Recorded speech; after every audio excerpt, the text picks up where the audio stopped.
Welcome to the Underground. Turn me up, bitch! My Little Underground with Peter A. It's My Little Underground. I'm Peter A. You can listen to the entire My Little Underground archive over at peteraradio.com/MLUpod. And you can follow me on socials as well at MLUpod on Twitter and Instagram.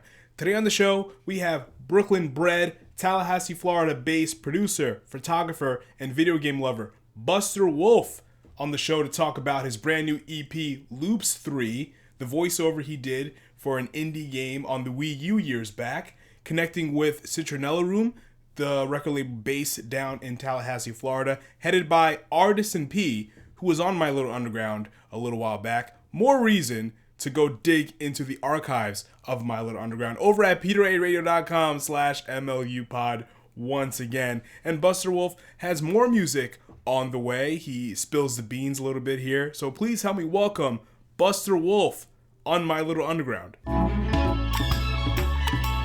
Your background, right? It's like almost the same color as like the album cover for Loups III. You know, I was like very last minute trying to pick a good background for this, so I'm glad you noticed. yeah, it's almost like the same shade of teal. That's insane. Yeah, I was like, let me make it the same Citronella Room vibe. So yeah, absolutely. Sorry for the sunglasses. It's been a very long day, and I've been staring at screens all day. So likewise, exactly. But this stuff motivates me, so I don't care. And I have blue light protection on my glasses, so it's like whatever. Nice. Yeah. So you're what part of Florida are you in? I'm in Tallahassee. Oh, right. So you're right by Artisan P. Yes, we see each other often. Yeah. You take photos for him, right? I have taken photos for him. Yeah. Done a couple shoots, and I shot footage for his most recent video, which was cool because that was the first time doing that for me. So yeah, I really like those photos too. So you're a big gamer, judging from your Twitter presence. Yeah, and I noticed you were too. So I was like, all right, I know we're supposed to talk about music, but if the conversation happens to like go in the other direction, I'm okay with that. Nah, there's no supposed to over here, because My Little Underground, I got a bunch of video game podcasts as well. So word. Yeah. Well, if you need anybody to talk about that, I can talk at length about video games. So, dude, yeah, don't even get me started, because it's like an artsy podcast. You know what I mean? So music is art. Yeah. It's mostly about music, this show, but it's about the arts and the creative. So your name, does it come from the move from what's his name, Terry Bogard from King of Fighters? Yes, it does. Which for a while, it's so funny because for the longest time, like I'm a 90s kid, and like I grew up, the first King of Fighters I ever played, I'm going to age myself right off the bat, was the first King of Fighters, which was King of Fighters 94. Arcade cabinet in Chinatown. I grew up in New York. Big fighting game scenes there in the 90s, even back then. So like King of Fighters was huge. But even before that, like playing Fatal Fury and stuff. But yeah, and a lot of people didn't get the reference for the longest time. And then I was so thankful when, they still make, SNK still makes like King of Fighters, but like I was so grateful when they put Terry in Smash, because I was like, damn, that's a whole new generation of kids that are gonna know what Buster Wolf is now. So like maybe my name will be more relevant. Like maybe it was like strategically chosen and I had no idea. Yeah, like with King of Fighters, I was always intimidated to play those because the combos in those games were so ridiculous or very complicated, and I was already learning a lot of, because I'm a huge Dead or Alive fan. I was learning those combos. I'm not going to sit here and learn more new combos for this game. Yeah. I don't know a lot of people that can do like 3D fighters and 2D fighters as well as they do one or the other, just because like I don't know, it just, to me it's like it's a different world. I never got into the 3D fighters. I was always a 2D fighter. That's what I came up on. Like Street Fighter was like, Chun-Li is my first love, you know what I mean? So yeah. I was never great at 2D fighters. I liked Marvel vs. Capcom. That's the one A lot 2D of Fighter people, really got yeah, into that. Yeah, that game's. I'm not great at it, yeah. but it's Well, yeah, it was so bizarre and fun. All the mayhem that's happening on there. Like they made that game fun even for people that weren't like big on combos and everything. It was just fun to watch. The animation was sick. The music was good. yeah. Um, but yeah, yeah, man. Not to just go off on fighting games and shit, but yeah. When Street Fighter 4 came out, it's like I had never. I don't really. I don't consider myself a competitive person, but like when that came out, I was like trying to like get into tournaments and stuff because I was like sleeping, eating, breathing Street Fighter at the time, but not Yeah. anymore. Lately, I play like less competitive games. Like what's interesting, like, because you're talking about like SNK and all those stuff. Like, did you have or ever get your hands on or even play a Neo Geo Nope, console? No. never. Oh man, nobody I don't has. even. Like everybody has. Some people at least had the friend that had one, and I've never physically seen a Neo Geo in person. I know somebody that has a mini arcade cabinet. Actually, the record store here in town, Retrofit, they have a mini SNK like arcade cabinet, which is pretty tight. But the actual console, no, because it was always like $1,000 back in like 95 money, and Yeah. that's not funny. So yeah, nah, never once. There's an anime called what was it called? High Score Girl or something like that. And the kid, yeah, I think he goes to somebody's house, or maybe he has one or borrows one. Like they in depth go about like how rare it was to like it Yes. was like this holy grail. Like I think he's like one of the only people that owns it. I don't know. I'm not gonna front like I remember all the details, but like it was so funny because like they talked about it as though it was this legendary console. Nobody actually has them. Yeah. Well, okay. You said you grew up in New York, or you're a Brooklynite originally, right? And yes, I'm from Sunset Park, Brooklyn. I was born and raised there, and Wow. yeah, I lived there till about high school years, and then that's when we moved to Florida, like Clearwater area.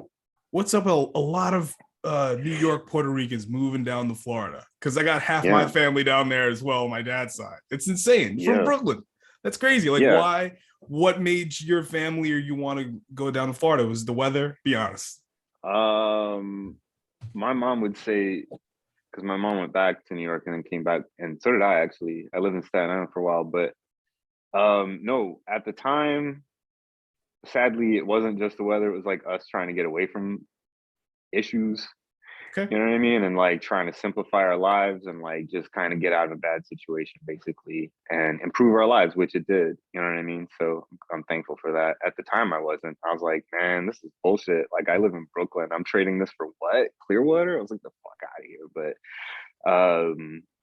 fuck yeah, man. This shit grew on me. Florida, like not all of Florida, obviously, but certain, at least Tallahassee and a couple other places like Orlando and Tampa, Clearwater. But Tallahassee in particular just has like this really cool, um, like I don't know. I don't think that I would have had like the amount of people that I have now telling me to like stay creative and keep doing creative things if I lived anywhere else. So like I'm kind of grateful for that.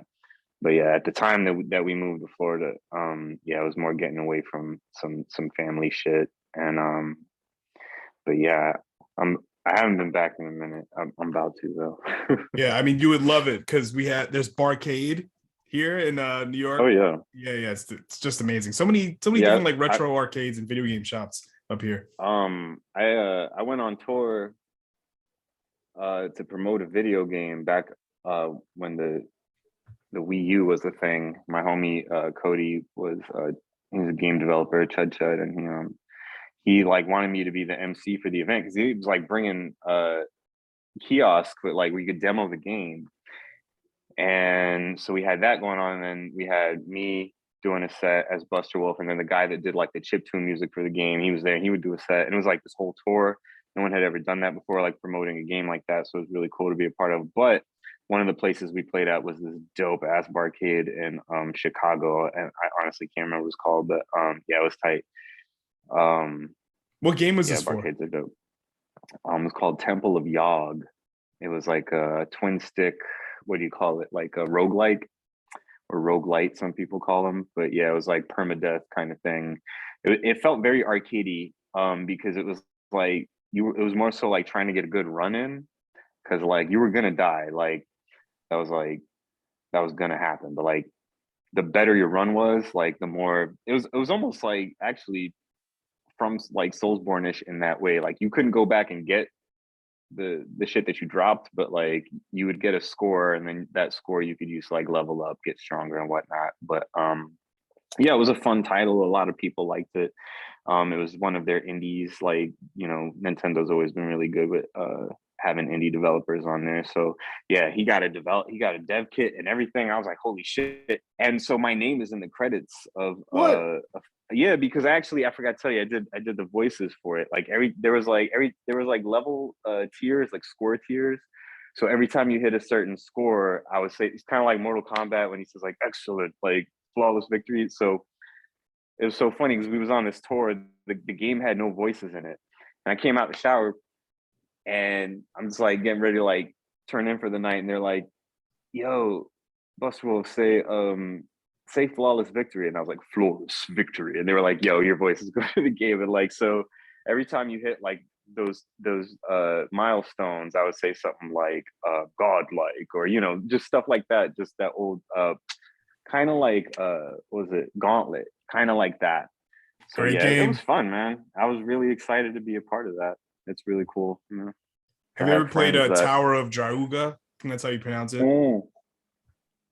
So I actually never played Tower of Droga, but I love the soundtrack. I don't know if you've Oh ever yeah. seen Digging in the Carts. It's like this Red Bull documentary. It's like a 5-part documentary about. Oh, man, you don't know. You need to see this. This thing No, is I haven't seen amazing. it. Red Bull Music Academy put out a like 5-part mini docu series about Japanese video game music composers and like hip hop artists that have sampled them, and just interviewing both of like it's so good. I've seen it like 100 times.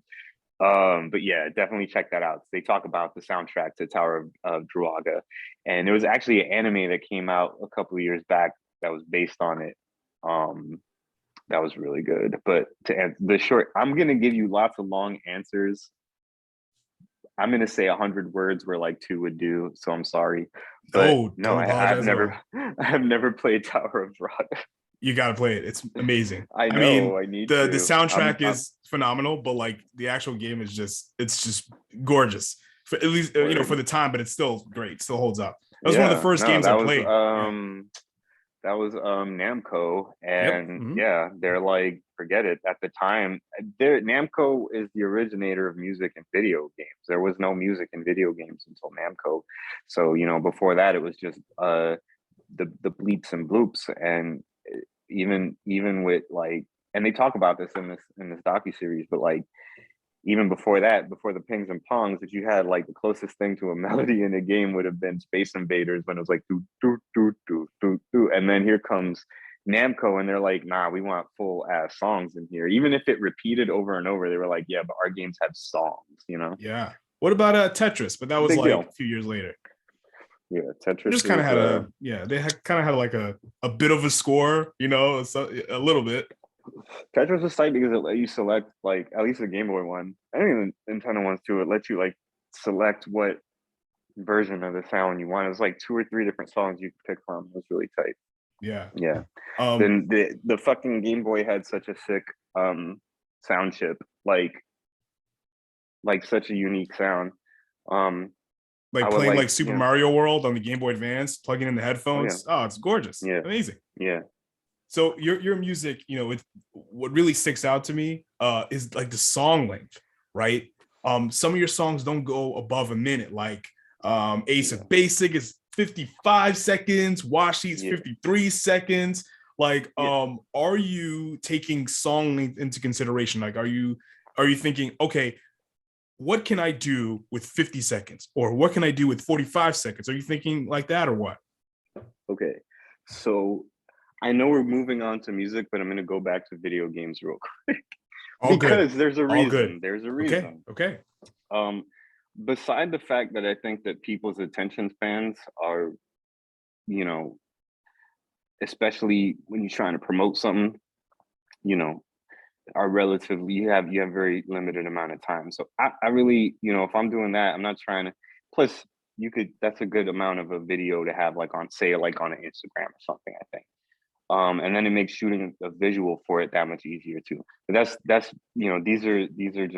these aren't why I do it. It's just bonuses, I guess. But going back to the video game thing, it's like these anthems that we were here, especially in like 8-bit games and NES and Game Boy, like they were loops. The size of these things, the games were like so small, it couldn't fit that much sound. So these looped, you know, sounds we were going to hear them over and over and over when we played these games, so they had to be dope, you know what I'm saying? So but you take a melody like World 1-1 Super Mario Brothers, that shit is known worldwide. It's so catchy, like it's a loop, it can't even be that long, but like it's so good. So like my goal, I guess, was to, if I was, because truth be told, like, you know what I'm saying, I don't know that much about music. I just do shit that sounds good to me. And so if I'm going to be looping and literally looping, like, which is fine, that's a whole thing, looping's dope to me. Like if you could take fractions of a second and that was the whole thing. It was like, all right, if it's a 4-8 bar loop, let it be fresh for the time that it needs to be fresh. You're gonna nod your head or whatever, and that's it, it's done. And then we on to the next one. And, you know what I'm saying? Like, plus two, the other thing is like, for me, I don't really look at each song as like this exists by itself. Like it exists as part of an EP. You know what I'm saying? And it's like that shit's meant to be listened to all at once, side A and then side B. Thought goes into that. Artists put thought into that. You know what I'm saying? And it's like that's how it's supposed to be listened to. And we put out the little teasers and shit and the little quote unquote singles. But to me, like when you listen to them back to back and everything, the brevity, the shortness of the songs lends itself to replayability. And it also lends itself to like, now you're considering it in the context of the song that came before and the song that came after. Not just like this thing that you saw, oh yeah, I heard the new song and whatever. I don't like singles for that reason. You know what I'm saying? Unless the song is like epic and shit. It's like, I want to hear it in the context of the whole project. Like I want it to be strong enough by itself to where it piques your interest. Like, oh, what's this little track? Well, what else is there? What else is on the project besides one little 50-second song that I heard? You know what I'm saying? Like, so I guess all of that combined is what makes me feel like I would prefer to just knock it out, have I nod my head to it, it sounds good, it feels good, and then we're on to the next one. Plus, also I'm bipolar, so I don't really linger on any, you know what I'm saying, like you're gonna get little melodic and musical mood swings from my shit. You know what I'm saying? That's gonna be evident, I hope, in how it sounds. And I guess the length of the songs is indicative of that too. 3 things from everything you just said. Number 1, I think that you want to score a video game one of these days. Oh yeah. Am I wrong? Yeah. No, actually, we'll come back to that, but I had a dope idea and I don't even know if I should share it before I copyright it, but go ahead, because I want to cut you off. Okay, so there's that video game scoring. So when you talk about, all your songs are kind of flowing together and they're not like kind of independent of each other, it seems to me that when I'm listening, I'm thinking of like a DJ mix. Everything just kind of flows. Yeah, it's a mixtape. Right on. Yeah, it's a mixtape. Yeah. Ultimately, this is me making a pause tape. This is a little kid playing around with sounds and making a little pause tape and sharing it. And it's more fun to listen to the whole tape. You know what I'm saying? I agree. Why would you just skip to a part of the movie that you haven't earned? You know what I'm saying? Why are you gonna skip to your favorite part? Like, earn that shit. Start at the beginning.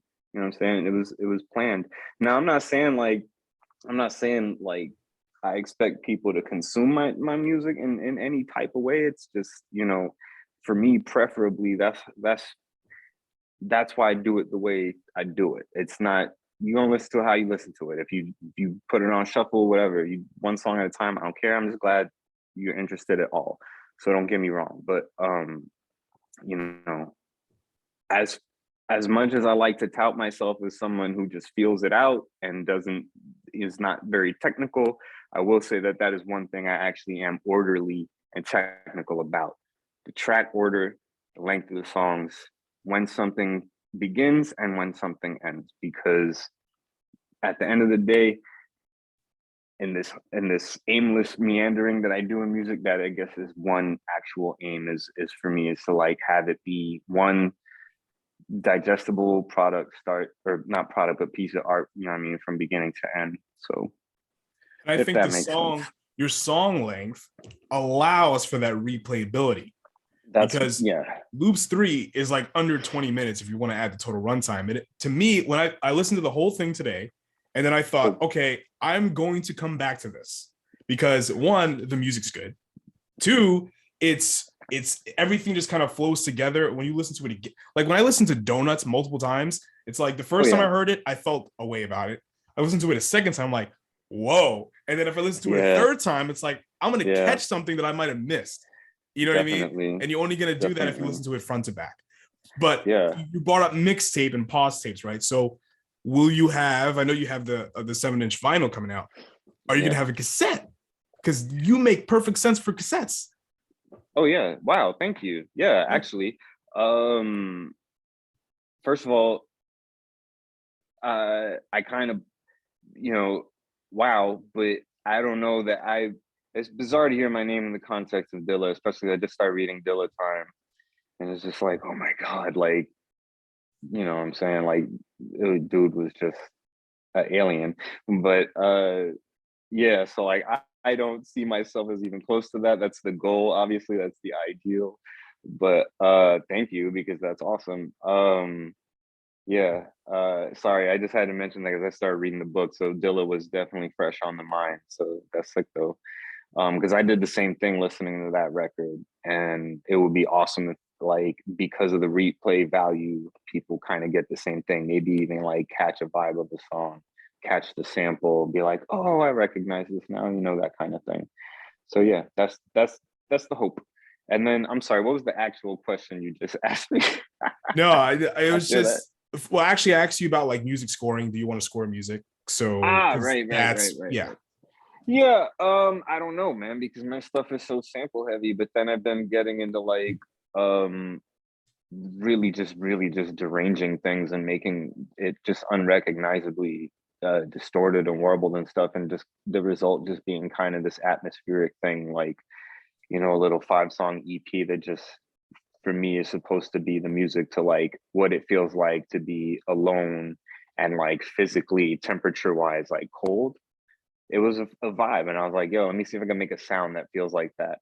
So I don't know, there will probably be some licensing issues and shit, but it depends on the developers, and it definitely depends on the game too. I definitely would not lend anything I did to a project like that unless it was like like in line with the type of shit that I do. It could go either way with video games, especially now with like there's a lot of developers out now, you know what I'm saying? They're doing wacky shit. I think A$AP Rock like put NFTs and stuff. A$AP Rock put out an EP like a few years ago and scored a video game, right? So listen, like, Dose One. I don't know if you know Dose One, but he has scored like at this point, I want to say he scored like 20 something independent video games recently. He did Enter the Gungeon. He did was it Gun Samurai Gun? He did Samurai Gun. He did I can't even think. He like if you go to his Bandcamp right now, there's just like a whole page that's just video game soundtracks. And he just kind of like got into that, like, you know what I mean? The dude was a rapper, started producing, and now he scores video games, and they go to him for a specific sound. Again, I don't consider myself that much really a trained musician, so I don't know that I have the confidence to do that. However, if somebody was familiar with my catalog and the kind of things that I do with samples and things like that, and they were like, no, this is exactly what we want, or even better yet, if they wanted to use something I already had, that would be even better. I would absolutely love to have my music in a game in any context, even if it wasn't entirely scored by me. Yeah. Yeah, that You would know. be that's like bucket list shit for sure. I had this great idea about I'm not gonna go into all the details, but because I think it was like Epic Games bought Bandcamp, right? They Yeah. sent out an email to everybody. The shit was wild, and I was like, why would a video game company buy this like storefront for like mostly indie artists? And then I'm like, damn, what if they find a way? This is gonna fuck me up if they take this idea, but like, what if they find a way to like set it up to where like, yo, if the same way they like license out Unreal Engine, what if they were like make a little contract with the artists and shit to where they could license out music for game developers? Because like, if you're using Unreal Engine for your game, dope, you have all the assets you need to make your game, but what don't you have? Music. You still got, what if you had the total package and we provided you assets and music, and now you got everything on Bandcamp to use as your video game music? You know what I'm saying? That shit would be Yeah, yeah. wild, Yeah. We right? should be in these I don't know meetings and how, discussing these yeah, ideas. I don't know, man. I don't know Yeah. how it would all work, but like, I swear to God, if they take my idea, we got this shit recorded and time Yeah. stamped and all of that. I will find you. Yeah. I'm not playing. No, but Don't it's take my interesting. ideas. The first thing I thought when I heard Epic Games buying Bandcamp, I was like, okay, so if I pop in Gears of War, will I be able to listen to my Bandcamp Oh, library? You that'd know be what I'm tight. saying? That'd be tight. Yeah, That would be yeah. kind of There's a cool, lot of ways. I think it could go a lot of ways, and I really hope it doesn't end up just being something stupid and like crypto related or some shit. But Oh, they seem to be staying away from that for now. But you know what I'm saying? we'll see. Who knows? But it's Yeah. not like Epic Games like Activision. It's a smaller, it's Nah, a big right, company, but right. it's like smaller than those larger ones. Yeah. So when I'm listening, when I hear your music, it's instrumentals, obviously, right? But when you're making these songs, right, are you thinking like a singer or a rapper will sound good over this, or do you just think, okay, this song is just going to exist by itself as an instrumental? Well, that kind of presents itself in the process. I don't go in really thinking much of anything. You know, when the mood strikes, I'm just like, all right, because it comes and goes. So I feel like actually sitting down and doing something. Let me get some samples together. I'll have obviously, I'll have an idea of what the only thing I'll really not even yeah, I was gonna say at least tempo, but no, not even that. I usually just let it. This is gonna sound dumb. I usually just kind of let it present itself to me. You know what I'm saying? Because I don't take it that seriously. Sometimes it ends up being like some vaporwave, like signal wave, like just slowed down, chopped and screwed, like episode of Ninja Turtles or some shit that I just did just to say that I did something. And then sometimes I'll be listening to just DJ Premier beats all day, and then I'll go in and do like a fucking 88 BPM, just with classic drums and kicks and everything sample. And but yeah, it's very much based on the mood. I never go in thinking something is gonna be anything. And then after the fact is when I'm like, I have this very large list of songs, and I think it's called some obvious like beats I may use one day. All of those are definitely for somebody to rap on. I didn't think I was gonna rap again. I'm not saying that I'm gonna rap again, but there's definitely some that are put to the side if that day comes, and then there's definitely some for Artisan P, and but no, I everything I make it with the intention that I'm the only person that's gonna ever hear it. And since I tend to work in batches and knock out maybe 10 beats at a time, and it's not a big deal because they are loops, they are 4 and 8 bar loops. It's nothing crazy. My workflow is very quick. I know what I want. I know how to make it sound how I want pretty quickly, and I don't like to linger on shit. I'm on to the next one. So when I say I make 10 at a time, it don't mean that I'm I'm doing magic. Anybody could do it. But anyway, yeah, because of that, I tend to just group them together and be like, this is how I felt when I made these tracks. So that's the EP, that's the joint right there. Like everything on Loups III was probably made within like a day or two of each other. and then everything on Loups 4, which is already done, by the way. Oh Um, man. yeah, that was all made during the winter when I was having like seasonal affect, and I was like really on a low. So that's a lot of beats there. That's like 100 beats. So yeah, that goes back to the other question you asked about cassette tapes. Um, yeah, that shit's gonna be so long. It's not vinyl's gonna be tricky for now. So yeah, I think that's I'm probably giving away too much about future plans, but I'm thinking that one will probably be on a cassette tape. We hope to have it on a cassette tape. We'll see. Yeah. Okay. Um, like, okay, so you have a lot of passions, right? Photography and music, it seems. So what came first, and do both inspire each other? Music came first, definitely. Music was like, I think music and video games together simultaneously became my passion around the same time, which probably was like just before kindergarten age, like 4 years old, something like that. Because my dad really was like a big hip hop junkie at the time. So this was like mid late 80s, and he was into like LL Cool J and De La Soul and all that. So that's what I grew up listening to. And Slick Rick was like my favorite. I think the first song I ever learned was Slick Rick, Children's Story.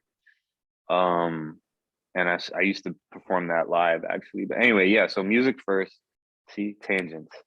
And then photography, I didn't start doing that till like 3 years ago. 2 years ago. I was always curious about it. But not they don't really they separate. I don't really, they don't really talk to each other, man. The dope thing about them is that when I'm not feeling one, the other one is there. And that's usually what happens. It's like if I'm not shooting pictures, like it's probably because I'm more interested in like chopping up these samples. And then if I'm not touching anything musically for a while, it's probably because I'm more interested in like getting these edits. And I also paint and shit too. So I like that. I kind of have like for all my moods, I have some type of outlet. So those two things don't really live in the same place. Sometimes they intersect, but I don't think they inform each other that much.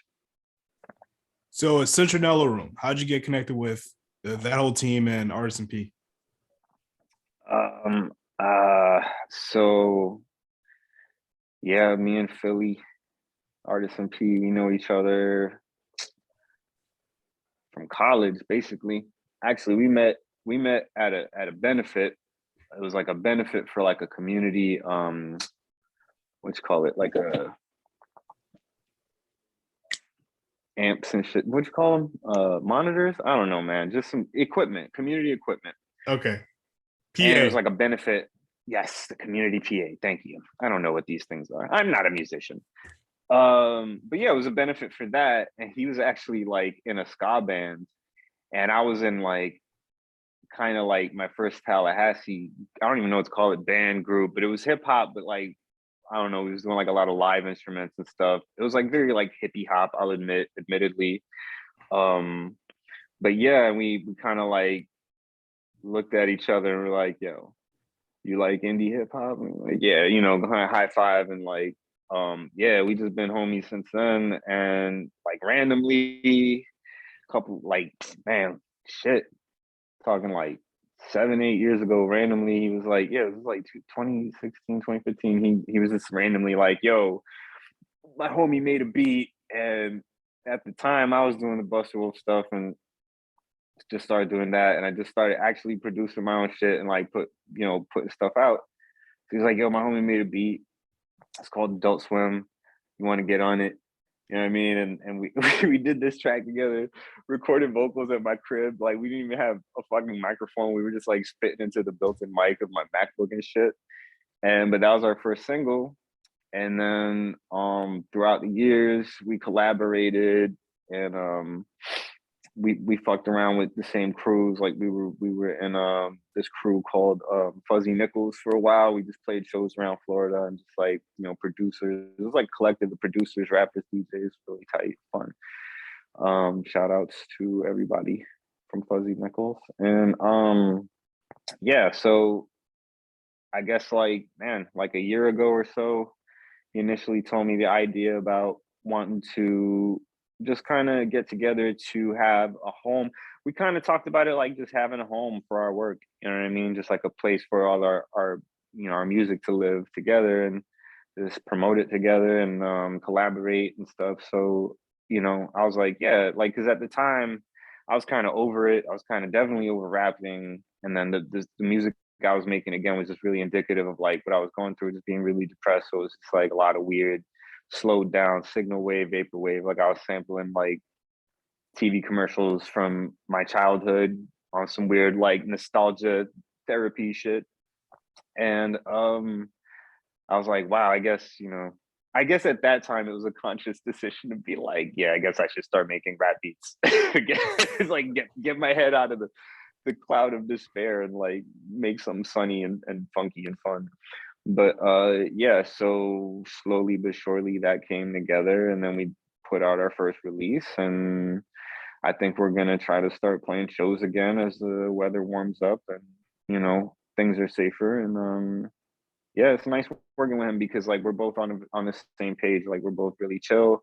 Like we're not, you know what I mean? We're not obnoxious about a brand or this, that, or the other. We're just trying to make jams, man. We like the boom bap. We like the chillness of, we just want to make music for people to chill to, enjoy life to, smoke weed to. It's nothing crazy. We're not trying to take over. Play video games too. Play video games too. We're not trying to take over the game and battle anybody, and not backing down from battles or anything. But like, we're not here to build a brand and you know what I'm saying, have gold chains and nothing like that, man. We're just fans.